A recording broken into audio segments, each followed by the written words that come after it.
¿Qué tal, amigos? Muy buenas noches y bienvenidos un programa más a Sevilla Paranormal, aquí en 7 Televisión Andalucía. Hoy les proponemos un viaje a la Sierra de Huelva para descubrir un lugar mágico pero también encantado. Un caserón en cuyo interior dicen que moran fantasmas y que en un alarde, en este caso de investigación, tuvimos la oportunidad de comprobar la veracidad o no de esas informaciones in situ, yendo precisamente a este punto en la sierra, en Jabugo, que es el Tiro de Pichón. Largas jornadas de investigación, muchos datos por recabar, por estudiar, por analizar, psicofonías, imágenes, vídeos, fotografías y sobre todo la pasión del misterio desarrollándose en el interior del mismo. Para hablar de todo ello, hoy vamos a tener a quien lo vive directamente, en este caso ya no solo a mi persona, sino también a José David Flores, que nos acompaña nuevamente hoy en este programa. David, ¿qué tal? Buenas noches, José Manuel. Tiro de Pichón, vaya caso. Con mucha relación con Sevilla. Exactamente, antiguamente toda la parte de la Sierra de Huelva, nos tenemos que ir un siglo y medio atrás, pertenecía a Sevilla. A Sevilla. Tiro de Pichón, cuéntame, descríbeme el sitio, dónde está, por dónde tenemos que acceder a él, está hoy visitable, no está, son muchas preguntas las que se acumulan. Son muchas preguntas, sí.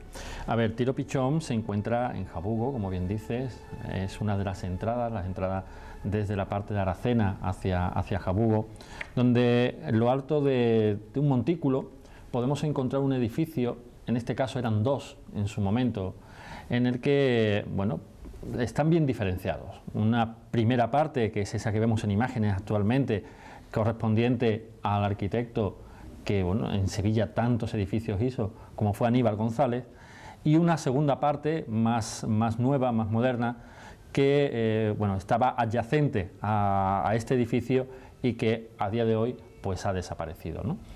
¿Se puede visitar? ¿No se puede visitar? Actualmente se puede visitar como museo que es, Museo del Jamón, pero ya evidentemente dentro no es posible realizar esas investigaciones que tuvimos a bien realizar durante tantas y tantas noches en este lugar. Sobre todo porque la parte que se corresponde, en este caso no ya Aníbal González, sino más contemporánea, década de los 40, esa parte ya no está enlazada a ese lugar, es más, ni siquiera está. Ya no existe. Y lo único que se ha dejado es el caserón de Aníbal González, que allí es donde parte la historia, allí es donde se contaba, sobre todo por los habitantes de Jabugo, que se aparecía el fantasma del Guardés. ¿Quién era el fantasma del Guardés?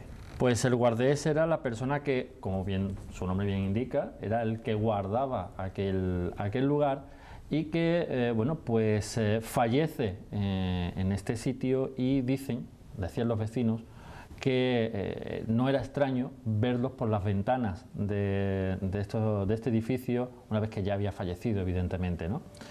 No solamente del guardés, sino de esa famosa dama de blanco, que también parecía pasearse por la zona alta de este edificio y que, bueno, también se parece a tantas damas blancas que se pasean por edificios encantados de todos los rincones del mundo, ¿no? Sin embargo, David, cuando se hace la investigación, fue muy llamativo que en el ático de lo que es el Tiro de Pichón, lo que aparecía o lo que surgía no era en este caso nada paranormal.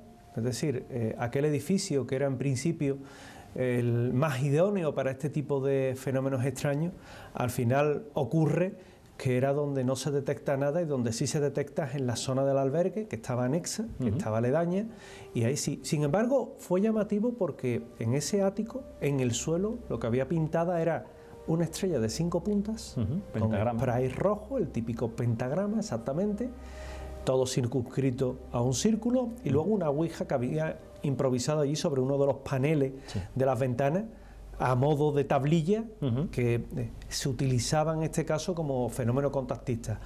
Es normal que en un lugar encantado te puedas encontrar este tipo de símbolos, de pentagramas, y cera, animales muertos también, pero en este caso se correspondían con otros tipos de historias cercanas. ¿Se corresponde el tema de la Ouija algo normal que se puede hacer en una casa encantada o entra dentro de la superchería que pueda haber? A ver, es normal que se pueda realizar todo tipo de interés por hacer un contacto con el más allá. Se puede hacer con la Ouija, se puede hacer con una grabadora, se puede hacer con infinidad de instrumentos que pueden llevarse a una investigación. Pero sí es verdad que el tema de la Ouija, el cine ha hecho mucho daño, ¿verdad?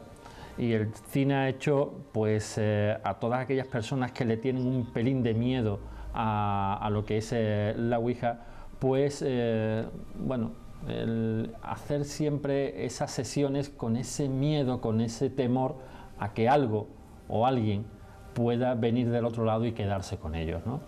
Yo siempre le he aconsejado a esas personas que cuando vayan a realizar una sesión de Ouija la hagan siempre convencidos de lo que van a hacer.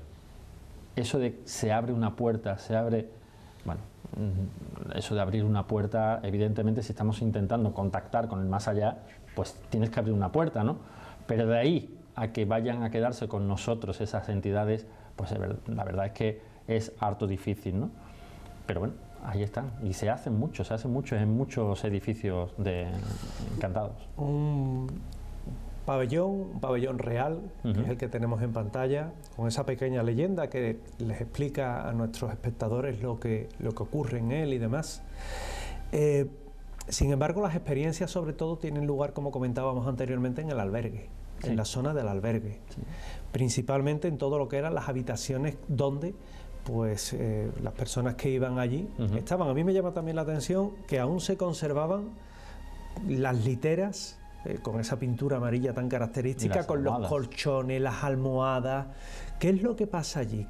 ¿Cómo empiezan los fenómenos allí, David? Pues bueno, somos llamados o somos atraídos a este lugar por esas historias que cuentan los vecinos de esas personas que aparecían tanto en la zona alta que estamos viendo ahí, por esas ventanas. Y cuando nosotros llegamos allí, lo primero que nos encontramos es un lugar que ahí se ven en esas imágenes, difícil de entrar por los muebles, ¿verdad? Por la cantidad de basura y de escombros que había a la entrada.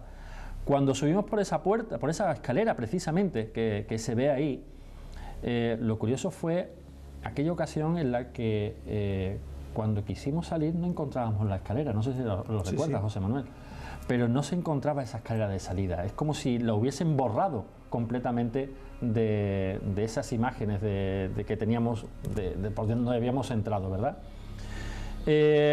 Al subir, como bien dices, vemos esas habitaciones, esos pasillos que parecían interminables, con esas habitaciones a derecha y a izquierda, y lo curioso fue como ver esas puertas sin que hubiese corrientes de aire, cómo se cerraban a nuestro paso. Es como si alguien quisiera no dejarnos entrar en esas habitaciones. Tanto es así que en una de las ocasiones también vimos cómo una almohada salía volando, ¿verdad?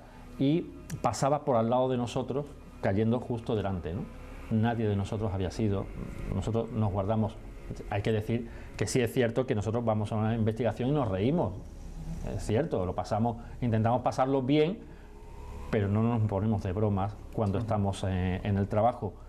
Y aquí estábamos trabajando, estábamos realizando esa investigación y de pronto esa almohada aparece por encima de nosotros y cae justo delante de nosotros.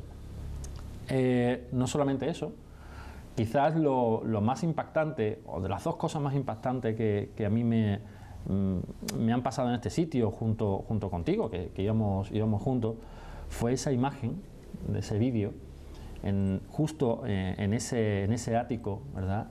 Esos dos sillones que había ahí.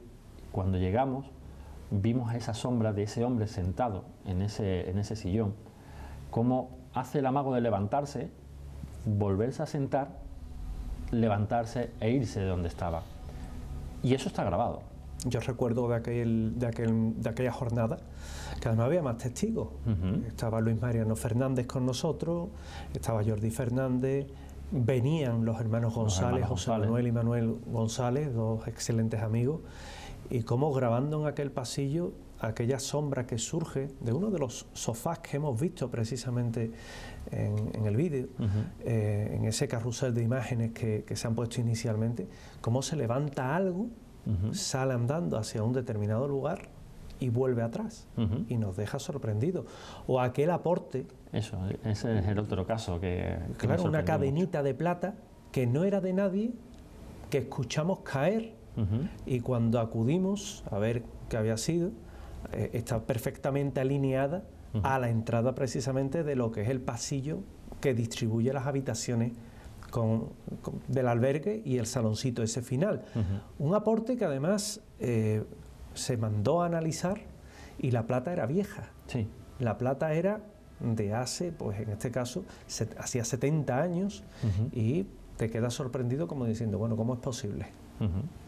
Lo curioso de todo esto, José Manuel, es que en ese momento en el que se produce ese aporte, recuerdo cómo uno de los sensores saltó, nadie estaba alrededor de ese sensor, y en ese momento fue cuando escuchamos ese golpe, ese típico caer de una cadena, ¿verdad? Como, digamos, para que nuestros televidentes puedan entenderme, como si fuese eslabón por eslabón cayendo, ¿verdad? Y bueno, pues allí estaba, ¿no? Estaba, y como tú bien dices, bien alineada en el suelo, cosa que había, ¿cuánto tiempo? 20 segundos antes habíamos pasado por allí y allí no estaba. Allí no estaba. O esos descensos de temperatura. La famosa termogénesis que se registraban allí. Así es.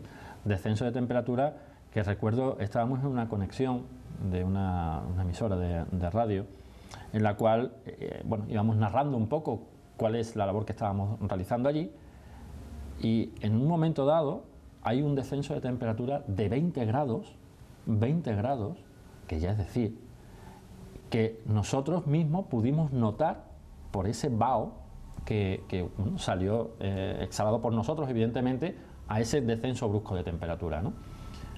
La verdad es que son fenómenos que se producen en este lugar que, sinceramente, desconozco si a día de hoy se siguen produciendo, pero lo que sí es verdad es que en aquel momento a nosotros nos sobrecogió bastante. Cuando se va la primera vez a este sitio, se hace de la mano de Jordi Fernández y de Sergio Moreno. Yo recuerdo que estando allá, estando explorando un poco el sitio, íbamos los tres en aquella proto-ocasión, porque no se puede decir ni que fuera la visita cero, y recuerdo cómo lo primero que nos llamó la atención es que todos los teléfonos móviles, las baterías, iban descargadas, se quedaron descargadas. Con lo cual estábamos dentro, pero no podíamos hablar con nadie, no había cobertura y para colmo no teníamos batería en los móviles. Las linternas que llevábamos también se vinieron abajo. Sí. Esas imágenes que estamos viendo precisamente, actuaba yo de cámara, en muchas ocasiones delante Sergio Moreno, por esas habitaciones que tú bien comentabas antes y que luego tuvimos la oportunidad en una visita posterior de transitar juntos. Y hay un momento en el que a Jordi, por ejemplo, alguien le toca la cabeza, es muy evidente ese toque de cabeza que hay, y a él se ve como se vuelve y dice, alguien me ha tocado la cabeza. Uno se queda sorprendido, ¿verdad? Luego nos encontramos con otro hecho particular, y es el día que acudimos precisamente allí con Luis Mariano Fernández, que hay un momento en el que empezamos a escuchar música antigua, pero música antigua, música de tiempos, en este caso, de la Guerra Civil. Acudimos a un salón grande que hay en la planta baja. En principio el sonido venía de allí, no lo podíamos identificar, y hay un momento en el que iluminamos una pared y lo que aparece es un mural falangista, en la cocina. Claro, y ya ahí te quedas como diciendo, claro, hay una relación. Es decir, hemos escuchado como una especie de marcha franquista, y lo que nos encontramos aquí es un salón con todos los escudos de falange y demás, es decir, correspondiéndose con la época. Lo que más me sorprende de todo esto, José Manuel, es cuando se realiza una investigación, siempre es muy importante ver la historia del lugar. Y teníamos datos bueno, del rey, de Alfonso XIII, ¿verdad? Con ese lugar de recreo, de ahí el nombre de Tiro Pichón, ¿verdad? Porque iba a hacer esas prácticas de tiro a este lugar. Querer un poco darle fuste a la sierra para que fuera un lugar visitado por la aristocracia, lugar turístico. Efectivamente. Ese lugar que, bueno, supimos posteriormente también por esas camas y demás, que era un lugar, pues, como si fuese un hospicio. Pero lo curioso es que tal hospicio no era. Y es que tiene mucha relación con un edificio del cual ya hemos hablado aquí en este programa, que es el Hogar Virgen de los Reyes. ¿Por qué? Porque los niños del Hogar Virgen de los Reyes iban de vacaciones a este sitio. Y eso lo supimos a posteriori. Es decir, los niños en el Hogar Virgen de los Reyes iban de vacaciones, los niños por un lado y las niñas por otro. Y en este lugar, en este edificio, los niños precisamente iban a visitarlos una quincena o un mes y las niñas iban a visitarlo otra quincena y otro mes. De ahí esas camas que estaban en este sitio, y de ahí también puede ser, evidentemente, esos niños espectrales que se ven también en este lugar y esas voces de niños que hemos podido captar con nuestras grabadoras en este edificio. Fenómeno de termogénesis, aportes, una ouija, un pentagrama pintado en el suelo, una dama de blanco, un lugar donde también se decía que el guardés, el viejo guardés, aún esperaba el regreso del rey, pero es que aquello ha sido más, porque aquello, después de dejar de ser pabellón real, fue una especie de sanatorio, sanatorio típico de la sierra que normalmente acogía a enfermos con afecciones pulmonares, tipo tuberculosis. Sí. Luego fue albergue, luego fue un puesto, en este caso también hospitalario, y luego fue otro albergue. Toda esa es la historia que va contenida ahí. Más hechos extraños que hayan pasado. Pues hechos extraños en este sitio podemos encontrarnos, evidentemente el más peculiar de todos ellos es el tema de las psicofonías, ¿verdad? Esas psicofonías de venid, venid, que pudimos, o esa psicofonía precisamente cuando tocan la cabeza de Jordi, que tú comentabas antes, ¿no? La verdad es que esos golpes también que se pueden escuchar en muchos sitios, recuerdo una noche que estuvimos allí realizando también unas grabaciones y escuchábamos a niños haciendo como aullidos, ¿verdad? Y bueno, claro, lo primero que pensábamos era que las personas que viven alrededor, bueno, no hubiesen visto luces y demás y estuviesen con las bromas. Una de las personas de nosotros fue a dar esa vuelta por el lugar y demás para pedir un poquito de paz y demás, pero la sorpresa suya es que las casas estaban todas apagadas, eran altas horas ya de la madrugada y allí no había nadie que estuviese jugando, entre comillas, ¿verdad?, con nosotros, a no ser que fuese algún niño espectral que sí estaba jugando a asustarnos, en este caso. En la parte alta, sobre todo, la parte alta del edificio, es donde quizás más se ha podido captar esas presencias de esos niños y también, por supuesto, la de ese guardés.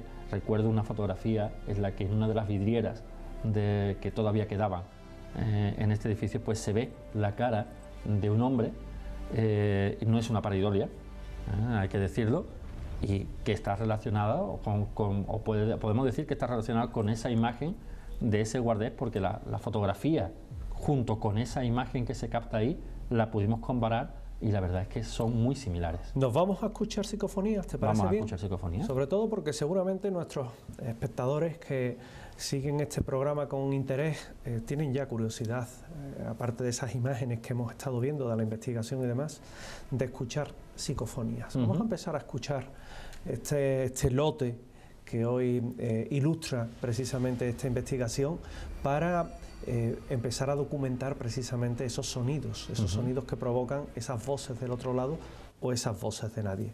Comenzamos por la primera de ellas, que es curiosa porque se graba en uno de los salones y que, bueno, dice aquello de venid, venid. Vamos a escucharla. Vamos a escucharla. Estoy mal las fotos. Ahí hay una sombra, ¿eh? ¿Hay alguien más en el edificio? Habrá sido el foco. Tampoco vamos. Ahí ella. Las fotos. Sí, porque esta psicofonía en concreto, fíjate, yo le voy a decir en este caso a nuestro realizador que la vuelva a poner, porque lo que se escucha es muy pequeñita. Ahora escuchamos venid. Se escucha muy bajito, un sonido muy pequeño que dice enfermizo. Vamos a escucharla. Ahí hay una sombra, ¿eh? ¿Hay alguien más en el edificio? Habrá sido el foco. Tampoco vamos. Ahí ella. Firman las fotos. Ahí hay una sombra, ¿eh? ¿Hay alguien más en el edificio? Habrá sido el foco. Creo que coincidía aquí, si no recuerdo mal, José Manuel, con ese momento en el que a Jordi pues le tocan la cabeza. Y además fíjate que es muy curioso porque bueno, en un alarde en este caso técnico nos han subido el volumen para que se escucha bien, se escucha muy bien. Sí, sonidos roncos, sordos que dice enfermizo, además gradualmente. Haciendo referencia un poco precisamente a la función que tuvo el hospital antiguamente, lo que es el tiro de pichón. Escuchamos otra psicofonía. Vámonos con otro audio, con otro sonido, y seguramente se van a quedar también sorprendidos por bueno, pues todo lo que son esas inclusiones que podemos ir grabando. Niña, no te preocupes.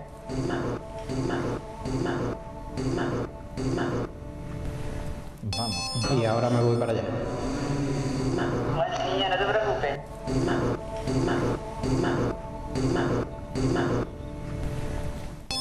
Y ahora me voy para allá. Niña, no te preocupes.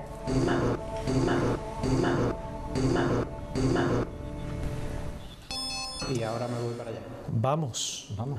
Vamos, como si te invitaran a entrar, como si te dijeran aquello de ven, que no es la primera vez que nos lo dicen aquí. La verdad es que, bueno, esas son las palabras siempre de ven, vamos, fuera, iros de aquí, suele ser muy curioso. típico. Seguimos viendo psicofonía, nos vamos con otra psicofonía grabada en tiro de pichón, que es el edificio objeto hoy de nuestro programa aquí en 7 Televisión.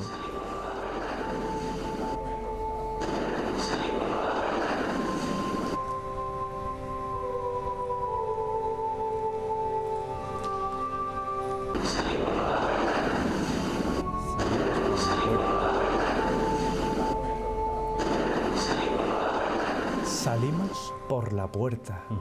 Y salimos por la puerta en un momento en el que ahí nadie estaba hablando. Nadie. Además es curioso porque ahí es donde hemos podido ver precisamente esas imágenes que tú decías pintadas en la pared de esas imágenes falangistas, y la tenemos precisamente, ¿verdad? Y que bueno, pues es curioso que en este lugar dijeran eso, ¿no? Salimos por la puerta. Vámonos con otra psicofonía. Vámonos con otro sonido del más allá, o ese presunto más allá, que hoy estamos sirviéndoles para que vean un poco todo lo que es esta investigación en tiro de pichón.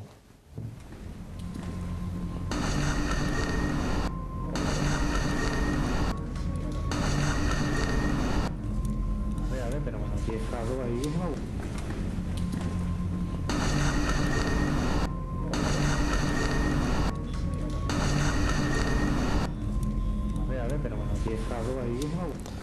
Mamá.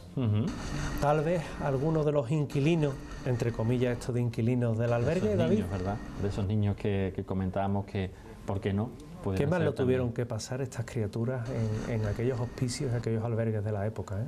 Tuvieron que pasarlo tan sumamente mal que algunos de esos niños que he tenido la oportunidad de entrevistar para conocer un poco la historia también del Hogar Virgen de los Reyes, precisamente, están muy marcados por aquella época, muy marcados. Hogar Virgen de los Reyes, que será motivo de volver, de regresar y de, ¿por qué no?, que vean también imágenes al estilo de lo que hoy hemos querido ofrecerle a nuestros telespectadores, a los telespectadores de Sevilla Paranormal. Hasta aquí el programa de hoy, pero recuerden que la próxima semana regresamos con otra investigación que sin duda alguna les va a apasionar. Recuerden, en su televisión, en 7 Televisión Andalucía, Sevilla Paranormal. Hasta la próxima semana.